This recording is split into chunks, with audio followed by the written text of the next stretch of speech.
এক জায়গায় বয়ান করলাম, রাত্রে থাকার পর মায়ের বয়ান একটু করলাম 10 মিনিটের মতো বয়ানের মাঝখানে। সকালবেলা একজন দেখি মাদ্রাসার ছাত্র আমার খেদমত করে আমার দিকে তাকাইয়া তাকাইয়া শুধু চোখের পানি ফেলায়। ডাক দিয়া বললাম, রে ও বাবা, তোমার চোখে কেন পানি বলো? হুজুর, রাতের বেলায় যেই বয়ান করলেন, আমি ছোট্ট মানুষ, আমি মায়ের সেবা কেমনে করব? আমার মা আমি ছোটবেলায় দুনিয়া থেকে বিদায় নিয়েছে, এই জন্য আমি চোখের পানি বন্ধ করতে পারি না। ডাক দিয়া বললাম, রে ও বাবা শোনো, তোমার মা নাই, কে তোমাকে খাবার খাওয়ায়, কে তোমাকে যত্ন করে বলো? ডাক দিয়া বলে, হুজুর আমার মা নাই, আমার একটা সৎ মা বাড়িতে আছে, বাড়ি যাওয়ার পর আমার মা আমারে কোনোদিনও পিঠা বানায় খাওয়াই না। সব ছাত্র বাড়িতে যাওয়ার পর ওর মা বাবা ওদেরকে অনেক যত্ন করে, অনেক সেবা করে, কিন্তু আমি বাড়িতে যাওয়ার পর আমার মা আমাকে কখনো পিঠা বানায় খাবার দেয় না, কখনো ভালো একটা খাবার রান্না করে খাওয়ায় না। ও হুজুর বলেন না, আপনি আমার মায়ের জন্য দোয়া করবেন, আমার মার কবরটা যেন আমার আল্লাহ জান্নাতের বাগান বানায় দেয়। সন্তানটা কথা বলতে পারতেছে না, ডাক দিয়া কয়, হুজুর আমার মা কখন মারা গেছে জানেন? কখন মারা গেছে তোমার মা বলো? বলতেছে, আমার মা আমি যখন কোরআনটা হাতে নিব, সবাই মিষ্টি খাওয়াবে, সবার বাবা মা মিষ্টি নিয়ে আসে, আমার মা মানুষের বাসায় কাজ করে করে আমাকে লালন পালন করে, আমার বাবা নাই, বাবা থাকতেও নাই, যেহেতু আরেকজনকে বিবাহ করে ফেলাইছে। আমার মা অনেক কষ্ট করে আমাকে লালন পালন করছে, আমাকে অনেক কষ্ট করে খাবারগুলা খাওয়ায়। ও মুসলমান আল্লাহর গোলাম, ওই যে মহিলা ছেলে বলতেছে আমার মা কষ্ট করে করে মিষ্টি কিনে আমার কাছে নিয়ে আসবে। আমি বলছিলাম, মা গো সবাই মিষ্টি খাওয়াবে, আমারও তো মিষ্টি খাওয়াতে হবে। ওই মাটা বলছে, ঠিক আছে, সারাদিনে যত উপার্জন হয় মালিকের কাছে বলে কিছু টাকা নিয়ে মিষ্টি ক্রয় করে আমি তোমার জন্য মিষ্টি নিয়ে আসবো। ওই বৃদ্ধা মা সন্তানের জন্য মিষ্টিটা কিনে নিয়ে যখন আসতেছে, অ্যাক্সিডেন্ট করে রাস্তার মধ্যেই দুনিয়া থেকে বিদায় নিয়ে চলে গেছে। ডাক দিয়া বলে, হুজুর সবার বাবা মা দেখে আসলো, আমি কোরআন হাতে নেওয়ার কিছুক্ষণ পর আমি মায়ের অপেক্ষায় আছি, গেটের দিকে তাকাই, দেখি আমার মা আসে না। কিছুক্ষণ পর একজন আইসা ডাক দিয়া বলে, তোর মা আর দুনিয়ার ভিতরে জীবিত নাই রে। হুজুর ওই দিন থেকে আমি কোনোদিনও আমার মাকে মা বলে ডাক দিতে পারি না, আমি কোনোদিনও মা বলতে পারি না, মায়ের আদর পাই না। আমি কখনো বাড়িতে যাইয়া মা যেই রুমে থাকতো আমি ওই রুমের বালিশটা ধরে ধরে কান্না করি, মা গো এখানেই তো তুমি থাকতে আজকে নাই। এ মুসলমান আল্লাহর গোলাম, বাড়িতে যাইয়া যেই গেট দিয়ে মা ঢুকতো, সন্তান বলতেছে ওই গেটে ঢুকতাম আর আমার মায়ের জন্য বারবার দোয়া করতাম, আল্লাহ আমার মা তো এই গেট দিয়ে ঢুকতো, এখন নাই, তুমি জান্নাতের গেট দিয়ে তাকে ঢুকাইয়ে দিও। এ ইমানদারির দল, এই জন্যে মা বাবার খেদমত করবা। এ মুসলমান ইমানদারির দল, এই জন্য আমার মালিক বলেন আমার ইবাদত করবা চূড়ান্ত সিদ্ধান্ত। আর একটা চূড়ান্ত সিদ্ধান্ত হলো আমার ইবাদত যতদিন করবা ততদিন পর্যন্ত বাবা মার সেবা করবা। আল্লাহু আকবার বলেন। সেবা করতে হবে কার? আল্লাহর ইবাদতের সাথে আল্লাহ তাআলা পাশাপাশি রেখে দিলেন। আল্লাহর ইবাদতের ভিতরে যদি ত্রুটি করো জান্নাত নাই, মায়ের সেবার মধ্যেও বাবার সেবার মধ্যেও যদি ত্রুটি করো জান্নাত নাই। বলেছেন কে? জোরে বল। তুমি ইবাদতের ভিতরে ত্রুটি করেছো, শিরক যুক্ত করেছো, বিভিন্ন ধরনের কিছু ঘুনি পোকা ঢুকাইয়া দিছো ইবাদতের ভিতরে, কুফরি কাজ ঢুকাইছো, শিরকি কাজ ঢুকাইছো। আমার মালিক বলে না না না, এমন ইবাদত করলে হবে না। আমি আল্লাহকে মানো, আবার ওইখানে যায় সেজদা করো, আবার আর একজনকে গুরুজন মানো। একজনকে মনে করো সে ধান দেয়, সে চাল দেয়, সে বরকত দেয়, খাবার দেয়। হিন্দুরা এটা মনে করে কি করে না? হে মানুষ, তোমরাও যদি মনে করো আমাদেরকে অমুক জনে বরকত দেয়, আমার অমুক বাবার কারণে আমি বরকতি পূর্ণ হয়েছি, আমার আল্লাহ বলে না না, যত ইবাদত করবা যদি শিরক ঢুকায় দাও, ওই ইবাদত আমার আল্লাহর কাছে চাইরানার দাম নাই। পাশাপাশি বলে দিল ইবাদত যেমন মুক্তভাবে, শিরক মুক্ত, কুফর মুক্ত, সব কিছু মুক্তভাবে নির্ভেজাল আমলে সালেহ করতে হয়, খাঁটি আমল করতে হয়। বাবা মার সেবাও ঠিক একবারে নির্ভেজাল ভাবে করতে হয়, ঠিক কিনা? কেমন নির্ভেজাল, কেমন নির্ভেজাল আমার মালিক বলে দেয় কেমন নির্ভেজাল। শুনো, وَقَضَى رَبُّكَ أَلَّا تَعْبُدُوا إِلَّا إِيَّاهُ وَبِالْوَالِدَيْنِ إِحْسَانًا إِمَّا يَبْلُغَنَّ عِندَكَ الْكِبَرَ أَحَدُهُمَا। বাবা মা দুইজন অথবা দুইজনের যে কোনো একজন জীবিত থাকুক, তারপরেও তার সেবা যত্ন করতে হবে। কতদিন? বাবা মা মরে গেছে শুধু তা নয়, ওই দিন পর্যন্ত শেষ নয়, আপনার যতদিন হায়াত আছে ততদিন, ঠিক কিনা জোরে বলে? বাবা মা নাই, দুনিয়া ছেড়ে চলে গেছে, 5 ওয়াক্ত নামাজের পরে রব্বির হামহুমা বলে আল্লাহ তাআলা দোয়া শিখায় দিছে, ঠিক কিনা? কবরে যাও, সিজদা করো না, খবরদার দোয়া করো কার কাছে? জোরে বলেন, আরো জোরে বলেন, কার কাছে? বাবা মার জন্যে দুনিয়া থেকে যদি চলেও যায়, বারবার তারা আপনার কাছে দোয়া পায়, ঠিক কিনা? আপনার কাছে দান সাদাকা পায়। ও মুসলমান, বাবা মার সেবা শুধু বাবা মা মরে গেলেই শেষ হয় না। যতদিন আপনার হায়াত আছে, বাবা মা মরে গেল, তার নামে সেবা, তার জন্যে দান সাদাকা করা, তার জন্যে দোয়া করা, এটাও একটা বাবা মার সেবা, ঠিক কিনা? এই জন্যে দেখবেন বাবা মা নাই কিন্তু তার জন্যে দান করে কি করে না? আসে না নাই? বাবা মা নাই, তার জন্যে চোখের পানি ফেলাইয়া ফেলাইয়া দোয়া করি, মালিকের কাছে চোখের পানি ফেলাইয়া কান্না করে দেয়। মায়ের জন্য দোয়া করার সময় দেখবেন অটোমেটিক চোখ দিয়া পানি পড়ে যায়, আসে না নাই? বাবার জন্য দোয়া করার সময় অটোমেটিক চোখ দিয়া পানি পড়ে যায়, কারণ মায়ের সেবার কোনো তুলনা হয় না।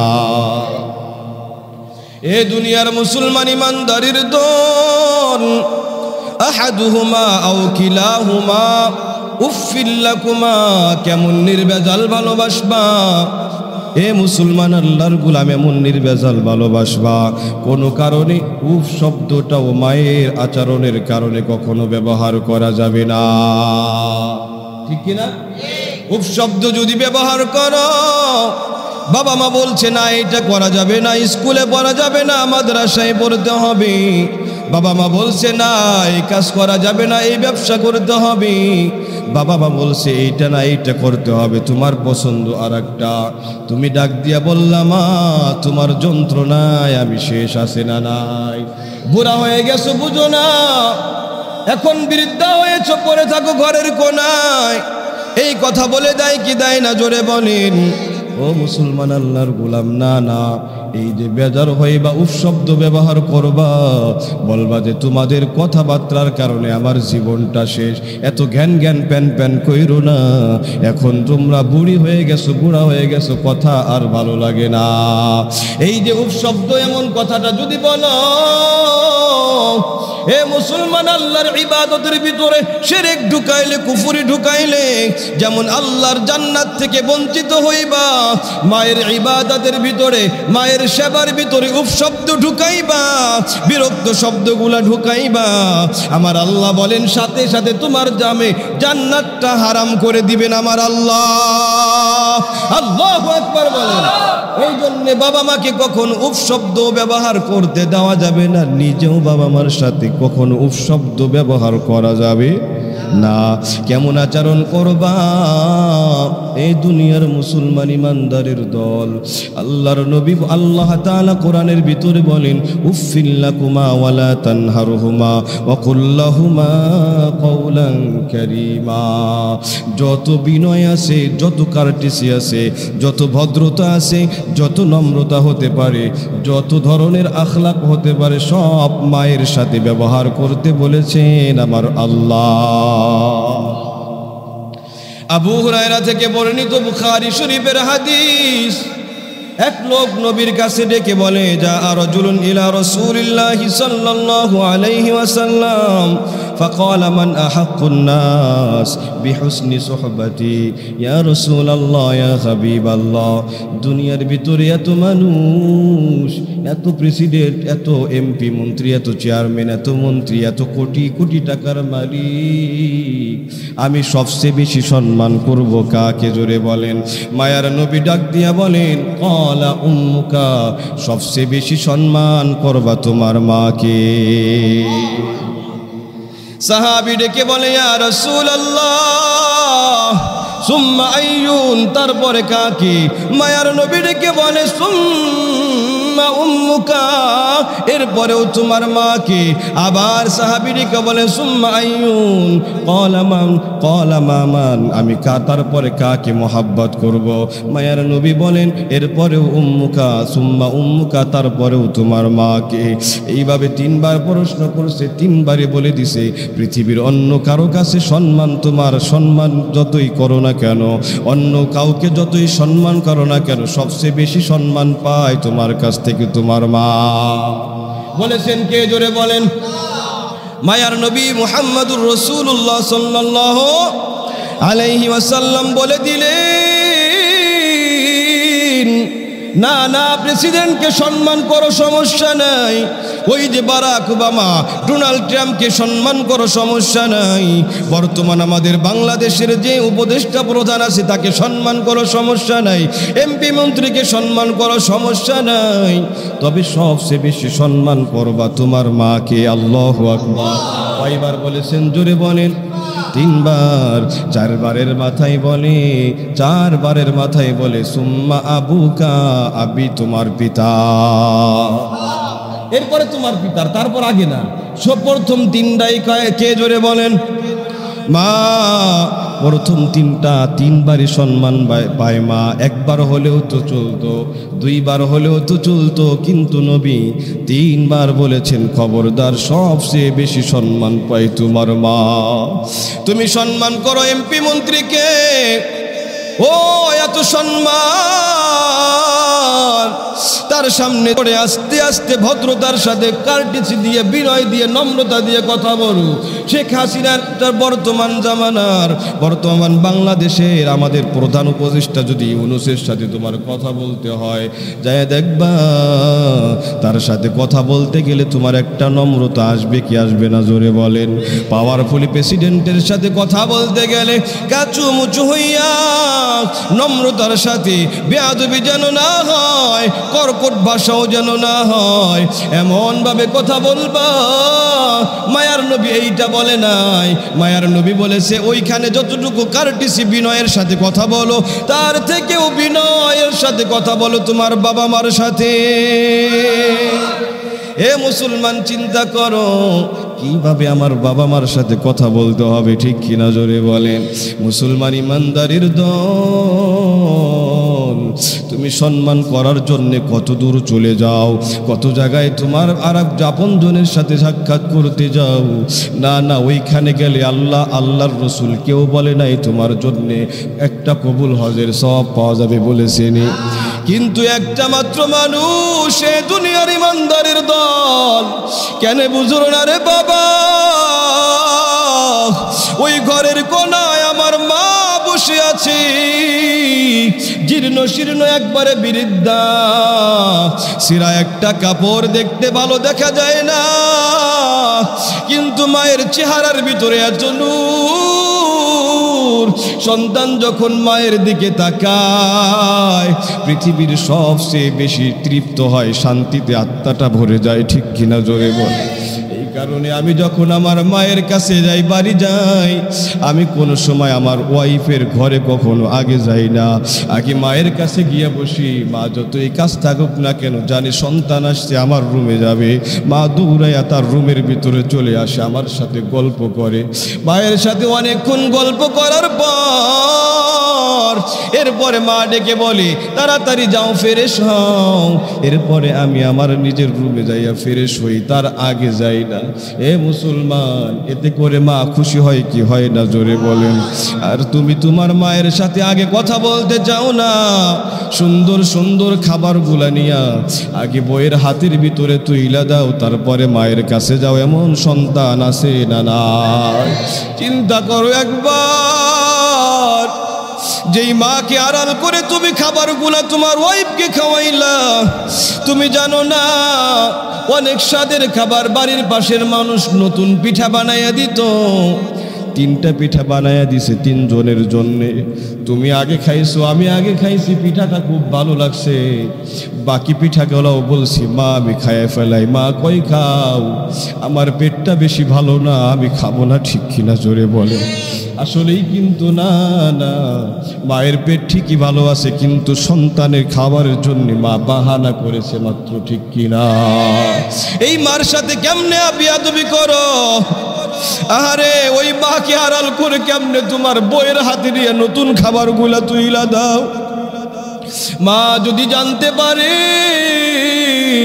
যেই খাবারগুলো আমি না খাইয়া সন্তানের মুখের ভিতরে তুইলা দিতাম, আজকে ওই সন্তান নতুন নতুন খাবার এনে ওর সন্তানের হাতে তুলে দেয়, ওর বড় হাতে তুলে দেয়, কিন্তু আমি মা আমার হাতে তুইলা দেয় না।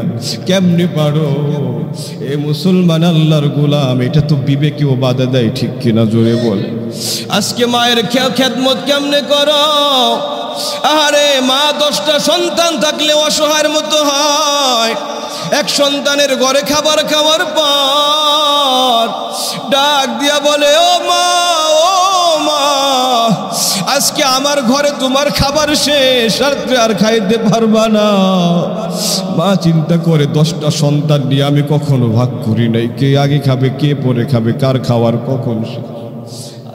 আজকে তুমি কোটিপতি হইছ, 10টা সন্তান থাকার পরেও এক সন্তান জানায় দেয়, মা আজকে এই অক্তই তোমার খাবার শেষ, আগামী অক্ত থেকে তুমি খাইতে পারবা না। মা চিন্তা করে, আহারে কোনোদিনও তোদেরকে নিয়ে আমি ভাগাভাগি করি নাই। ঠিক কিনা, জোরে বলে? মুসলমান ইমানদারের দল।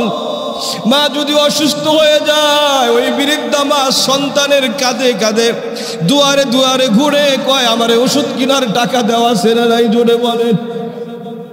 এ মুসলমান, নিজের চোখে দেখা, মা চিকিৎসা করাবে, টাকা নাই, সন্তানরা কোটিপতি, সন্তানের কাছে যায়, ও সন্তান আমার অসুস্থ হয়েছে, টাকা নাই, গত মাসে আমি টাকা দিলাম, এই মাসে দিতে পারবো না, আর এক মাসে আমার কাছে আবার চাইবা, এই মাসে তোমার ছোট ছেলের কাছে যাও, সে দেখো পারে কি পারে না, আছে না নাই, জোরে বল? ছোট ছেলে রিক্সা চালায়, মায়ের যোগান দিতে পারি না, এরপরেও কোটিপতি সন্তান, কেমন কুলাঙ্গার সন্তান, ওই মাকে ওই রিক্সাওয়ালার ঘরে পাঠায়া দেয়, আসে না নাই? আরে বড়িটা বড় করো, কলিজাটা বড় করো।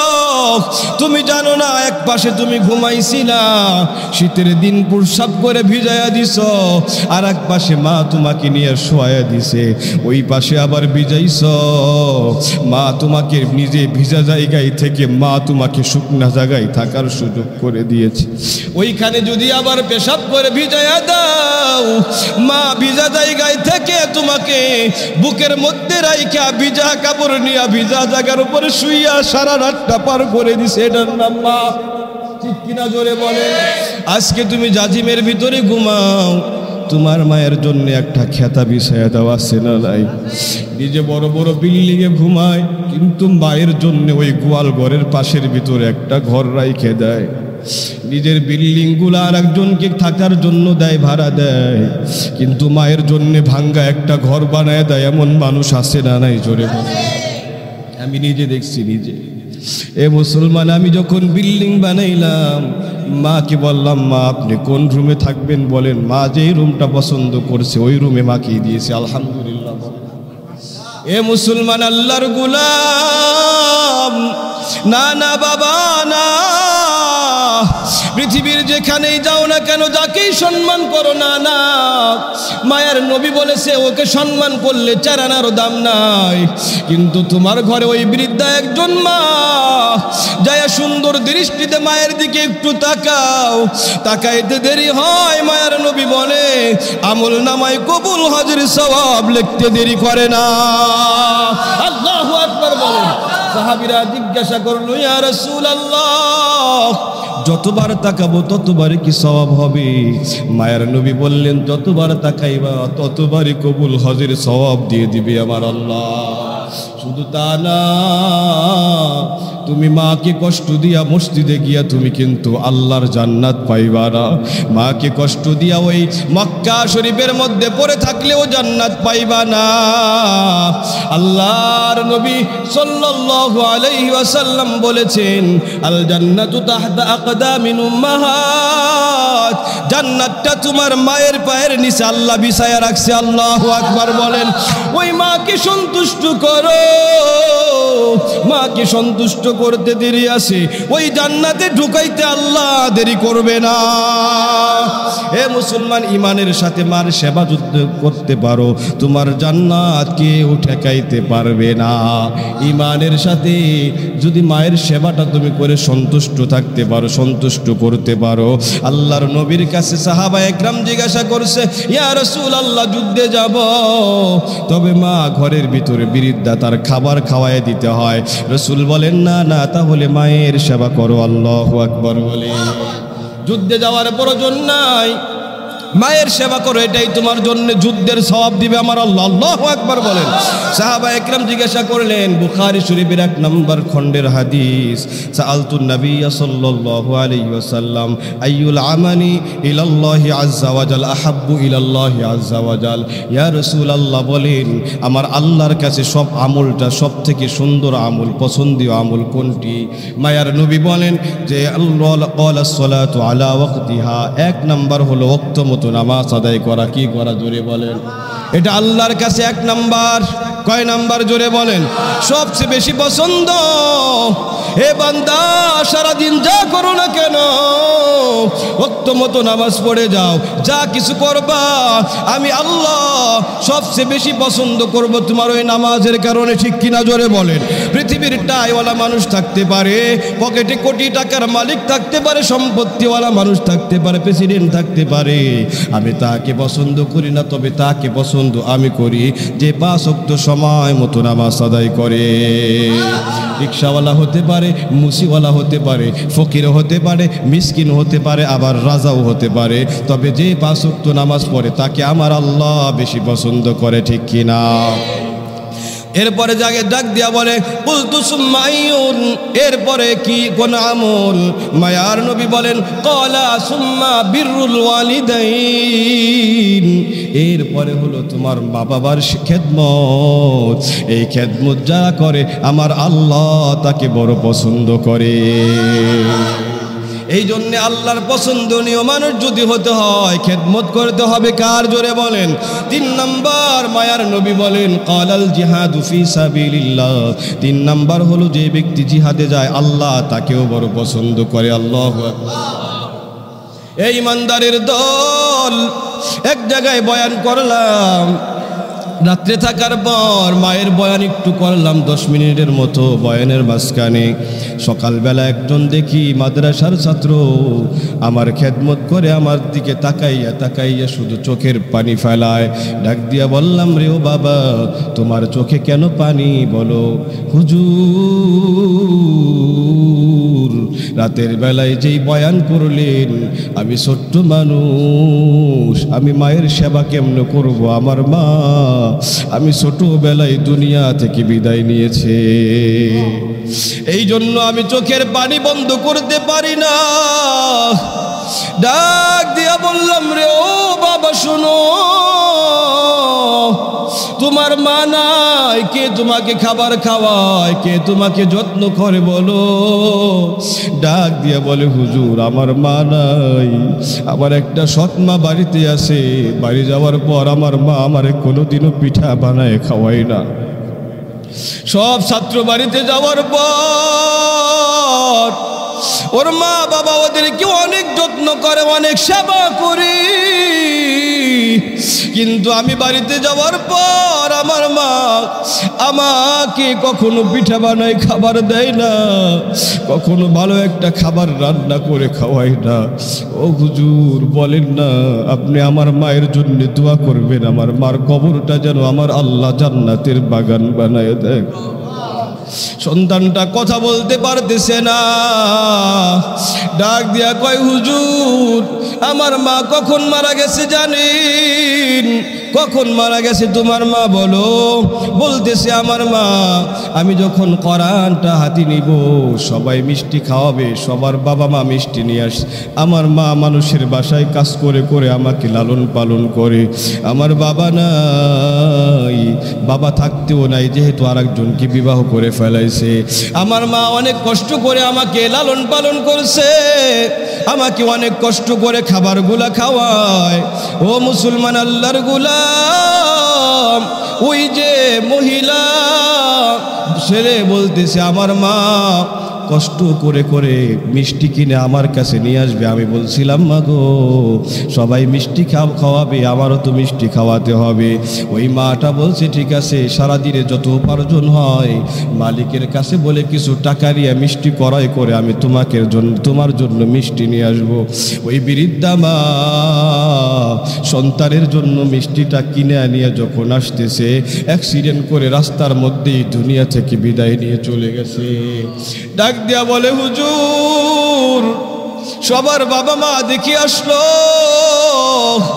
আমি কোরআন হাতে নেওয়ার কিছুক্ষণ পর আমি মায়ের অপেক্ষায় আছি, গেটের দিকে তাকাই, দেখি আমার মা আসে না। কিছুক্ষণ পর একজন আইসা ডাক দিয়া বলে, তোর মা আর দুনিয়ার ভিতরে জীবিত নাই রে। হুজুর ওই দিন থেকে আমি কোনোদিনও আমার মাকে মা বলে ডাক দিতে পারি না, আমি কোনোদিনও মা বলতে পারি না, মায়ের আদর পাই না। আমি কখনো বাড়িতে যাইয়া মা যেই রুমে থাকতো আমি ওই রুমের বালিশটা ধরে ধরে কান্না করি, মা গো এখানেই তো তুমি থাকতে আজকে নাই। এ মুসলমান আল্লাহর গোলাম, বাড়িতে যাইয়া যেই গেট দিয়ে মা ঢুকতো সন্তান বলতেছে ওই গেটে ঢুকতাম, আর আমার মায়ের জন্য বারবার দোয়া করতাম, আল্লাহ আমার মা তো এই গেট দিয়ে ঢুকতে এখন নাই, তুমি জান্নাতের গেট দিয়ে তাকে ঢুকাইয়া দিও। এ ইমানদারির দল, এই জন্যে মা বাবার খেদমত করবা, কখনো কষ্ট দিবা না। জান্নাতটা দান করবে কে? জোরে বলেন, রিজার রব্বি বিরিজাল ওয়ালিদাইন ওয়া সাখাতার রব্বি ফি সাখাতিল ওয়ালিদাইন। বাবা মার সন্তুষ্টিতে আমার আল্লাহ আল্লাহর রসুল সন্তুষ্ট, আর বাবা মার অসন্তুষ্টিতে আল্লাহ আল্লাহর রসুল অসন্তুষ্ট হয়, ঠিক কিনা? হুমা জান্নাতুকা ওয়া নারুকা, বাবা মা তোমার জন্য জান্নাত, বাবা মা তোমার জন্য জাহান্নাম। নবী বলেছেন কে? জোরে বলেন। এ মুসলমান ইমানদারের দল, একটা বাস্তব ঘটনা আমার হুজুরের কাছ থেকে শুনেছি, মিরপুরের একটা বাস্তব ঘটনা। মিরপুরে একজন সন্তান ছিল, অনেক কষ্ট করে মা তাকে বড় বানাইছে। লম্বা ঘটনা শর্ট করে বলি যেহেতু সময় নাই। এই মা অনেক কষ্ট করে লালন পালন করার পর সন্তানকে বিদেশে পাঠাইয়া দিছে। সন্তান বিদেশে যাওয়ার পর কামাই করে করে 10 তলা বিল্ডিংয়ের মালিক হয়েছে। 10 তলা বিল্ডিংয়ের মালিক হওয়ার পর এই মুসলমান বাস্তবতা এমনই, ওই মাকে ওই বিল্ডিংয়ের নিচতলায় আর জায়গা দেয় না, নাউজুবিল্লাহ বলে। 1 মাস 2 মাস 3 মাস বছর খানিক ওই বউটা মাকে নিয়ে থাকছে। পরবর্তীতেই শুধু বিচার দেয়, তোমার মা পান খায়, চুন বিল্ডিংয়ে লাগায়া দেয়, এইটা করে ওইটা করে, টয়লেট করে দেয়, এই বিল্ডিংয়ের ভিতরে তোমার মার জায়গা হবে না, এইখানে আমরা ভাড়া দিয়ে দেই 10,000 20,000 টাকা আসবে, অন্য জায়গায় তোমার মাকে ছোট্ট একটা ঘরের মধ্যে রেখে আসো। নাউজুবিল্লাহ বলি। ওই মাকে রাখছে, মাকে বৃদ্ধাশ্রমে রাখছে, পাঠায় দিছে। ছোট্ট ঘর জায়গা হয় নাই। এই কুলাঙ্গার সন্তান চিন্তা করে নাই মা তাকে মানুষের বাসায় কাজ করে করে করে করে পড়ালেখা শিখিয়েছে। পড়ালেখা শিখাইয়া নিজের উপার্জিত সব সম্পদ সব কিছু দিয়ে সন্তানকে বিদেশে পাঠাইছে। ওই সন্তান যখন বিল্ডিংয়ের মালিক হইল, বইয়ের কান পড়া শুই না মাকে ভুলে গেল আছে না নাই? এ মুসলমান ইমানদারের দল, ওই মা বৃদ্ধাশ্রমে যাওয়ার পর বৃদ্ধাশ্রমে গেছে আর সন্তানের জন্যে কান্না করে, দেখতে পারে না, নাতিনাত করে দেখতে পারে না, আপনজন দেখতে পারে না। ওই সন্তান যখন বিদেশ থেকে বাড়ি আসছে, একবার দেখে আসছে মাকে, দ্বিতীয়বার আর কোনো সংবাদ নেয় না। হঠাৎ করে মায়ের মনের ভিতরে বড় কষ্ট, আমি সন্তানকে দেখতে পারি না। এ মুসলমান আল্লাহর গোলাম ওই মাকে কয়, না না, যতই তুমি আসতে চাও তোমাকে আর বাড়িতে আনা হবে না। বউ বলে, মা যদি থাকে আমি থাকবো না, আর আমি থাকলে তোমার মা থাকতে পারবে না। নাউজুবিল্লাহ বলে। এরপরে মাকে, আচ্ছা তাই শেষ করে দিই। এরপরে মা যখন এই কথা বলেছে, ওই মাটা, ও মুসলমান আল্লাহর গোলাম, এরপরে ওই বৃদ্ধাশ্রমে থাকতেছে। এই সন্তান যখন বাড়িতে থাকতেছে, কিছুদিন যাইতে না যাইতে এই সন্তানটা প্যারালাইসিসে আক্রমণ হয়ে গেছে। প্যারালাইসিস হয়ে হাত পা পড়ে গেছে। এখন আর কিছু নাই, উপার্জন করতে পারে না, বসে বসে খায়। বিদেশে থাকাকালীন বইয়ের নামে বিল্ডিং দিয়ে দিছে, বইয়ের নামে বিল্ডিং এর বাড়ি বানাই দিছে, নামটা লিখে দিছে, বইয়ের নামে দলিল করছে। কিছুদিন পর কয়, বউ ডাক দিয়া কয়, না না, তুমি অকর্মা মানুষ, কাজ করতে পারো না, এই বাড়ি থাকার তোমার কোনো অধিকার নাই। বাড়িও গেছে, হাতও গেছে, পাও গেছে, মায়ের খেদমত না করার কারণে, ঠিক কিনা? মাকে কষ্ট দিলে ও মুসলমান, আমও যাবে, সালাও যাবে, দুনিয়াও যাবে, জান্নাতও যাবে, ঠিক কিনা? জোরে বলেন। এই জন্যে মায়ের খেদমত করার দরকার আছে না নাই? জোরে বলেন। মাকে আর কষ্ট দিব না। সবাই একটু হাত উঁচু করে আল্লাহকে দেখায় দেন, আল্লাহ আর কখনো মাকে কষ্ট দিব না, মায়ের সাথে বাজে আচরণ করব না। আমাদের মা বাবা যাদের নাই, কবরের পাশে যাইয়া চোখের পানি ফেলাইয়া মায়ের জন্য দোয়া করে করে চোখের পানি ফেলাবো। পারা যাবে তো ইনশাআল্লাহ? 5 ওয়াক্ত নামাজের পরে মায়ের জন্য দোয়া করা যাবে তো ইনশাআল্লাহ? আল্লাহ তাআলা আমাদের এই কথাগুলো আমাদের সকলকে উপলব্ধি করে আমল করার তৌফিক দান করেন। আমিন। ওয়া আখিরু দাওয়ানা আলহামদুলিল্লাহ। ওয়াজের হিসাবটা দিবে।